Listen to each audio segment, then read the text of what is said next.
Hi people, welcome to Blue K Jazz Dance. Part of my legacy of leadership, I created a groundbreaking mission statement in 1981 to develop my dance leadership sustainably. I decided, because of the racism, because of the discrimination against Africans and African diaspora people in Britain, where negative images were shown of them, negative energy was reflected of them, that I, like all other artists, African diaspora artists, would use my talent in dance as a pioneer of UK jazz dance and wider arts to promote a positive image and energy of my African culture, heritage, arts and wider uses. And people got that. And show how I used it. It was used in wider ways for communication skills development, used to explore issues in a non-threatening way, identify how the art form could use to celebrate, to involve us in multicultural education, improve how the art form could be used to explore race relationships and improve race relationships, bring about better social cohesion. As an individual, I started to educate people, started to create programs talking on the power of stereotypes, and stereotypes have been led the world to think about West Indians in a negative way, and through the stereotypes it led to violence, it led to being debased, people looking down on us as an individual. The cultural ignorance that people had led to violence. That's the ultimate, not only to violence, led to people killing blacks in Britain. So imagine what a stereotype can do. These people are nobodies, etc., not contributed nothing to the world. And in 1981 I very much was influenced by the first international conference on black people's presence in Britain, and from that day to now, 1991, from 1981 to presently 2019, my involvement in dance has been that, and it has been one to show our legacy. So it came to me important to show the legacy of leadership, achievements, benefits, contributions which contribute to the world. Now one of them is jazz, blues, all derivative music that came from jazz and jazz itself, and the number of different genres in jazz and blues. Our spiritualities contributed to the cultural life of people's lives, contributed to the creative cultural life, the cross-cultural experimentation of learning, training, development, looking at different arts came from our culture. That's our gift to the world. And because of insensitivity that still exists today, and because of how people looking at cultural diversity today, it's not just only about understanding about other cultures' work, because cultures and the way that they work is going to bring us cooperation and collaborative working. It is a deeper thing, is looking at your culture first, and your cultural biases has been one of the things that's been neglected in all the talking. I brought students together in Student Empowering Students, and I started that from 1981, and when students spoke about each other, people need to understand they had stereotypes. So before you start working with other individuals, you have to know what stereotypes you have about them. So one of the key things was, e.g., talk about anybody from the slums. How do people view them? They view them as individuals that are dumb. They view them as individuals that don't have no cultural awareness. They're retards. Do you understand? They're viewed as insignificant. What would they know about refinement? What would they know about grace? What would they know about dignity? But dignity is not about where you've been born. Dignity is about something inside.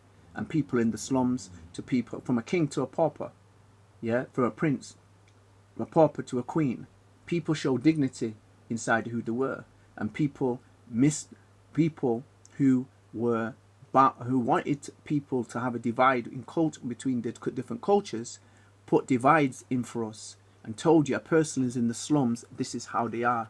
A person lives in the inner city areas, this is how they are. A person from the suburbs, this is a great person, this is how they are. The person lives from upper class, certain type of class background, they're better than other people. That's not the truth, is it? Right.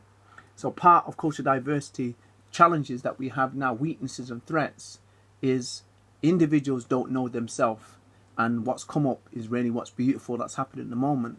A lot of self-reflective work is taking place, and that's brought about people talking about their self-awareness, your self-awareness, what cultural prejudices and biases, what cultural insensitive knowledge do you hold, or what cultural ignorance do you have about another culture? And this is a picture of me doing UK jazz dance, not vernacular jazz dance, my own jazz dance. And in 81, I started to tell students about an underground dance form, an underground culture called UK, we call it jazz dance, that was part of, in our culture, part of the reggae dance, part of the R&B dance, part of the ska dance, was part of many other social dances that happened at the time. And it derived from soul, disco, funk culture, and people got that. For me, I was involved in jazz before what we call UK jazz dance came about. It's an umbrella term for a number of UK underground jazz dance that I was involved in already because we danced to jazz. We saw musicals and television, and I wanted to be a jazz dance entertainer, tap dance entertainer. That's what I wanted to be. So I'm one of the individuals started to tell people about, and people were shocked. And I told people, give me a rundown what you think I am, because I was born in the slums of Moss Side, and I was there till the age of 70 till 0 to 7 years old. Then tell me what you think happened from there. Where do you think I live now? What do you think I do? And what is my aspirations? Because people have certain feelings about other people who came from the slums. We don't have no aspirations, and we have not accomplished, and how wrong they are. And jazz, my project Dancing Spirit Jazz, showed that people came from rags to riches. People came the greatest composers from never going to a school, never going to university. They learned to compose music at the highest level. How did they do that? Because they had knowledge, and people disassociated with them having knowledge in the first place.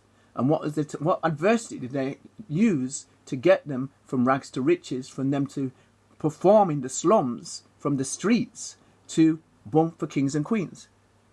Do you know what I'm saying? It's important. So anyway, I did this project. It's an important project, and the project is definitely was about cultures getting to know each other on another level, in a deeper level. And that deeper level only can come from you looking inside yourself at the cultural biases that you have, the cultural ignorance that you have, the insensitivities that you have, because people say things that are not correct about other cultures. They grew up with it, never question it. You have to go on a trail of self-reflection, self-assess yourself, look at your strengths and weaknesses and threats when you look at cultures. And many people are not taught that. Many people think because I travel the world, I know what the world is, but it's not true, you know, about cultures, because you have to know the symbolisms, you have to know the customs within that culture. Many people see culture and don't know what it is. They see customs, they don't know what it is. They see ceremonies, know what it is. And my project DSJ is one that shows it. Because dances have a science behind it. We get a science behind our dance moves. People can't tell me what that is. Like if the woman, for example, the African diaspora woman shakes a posterior, which we call a booty, right? What does it mean? Because it meant something. In Western culture, it's seen as a sexy movement. It's not done because of that. That's one of the problems we have. So African diaspora woman is looked at from a sexual perspective in the way that she moves her pelvis. Her pelvis was symbolic. The way she moved it, and it looks like it's sexual procreation, was done as symbolism of procreation is part of the journey to create children. See the difference? Right. Blue K Jazz Dance out. Take it easy.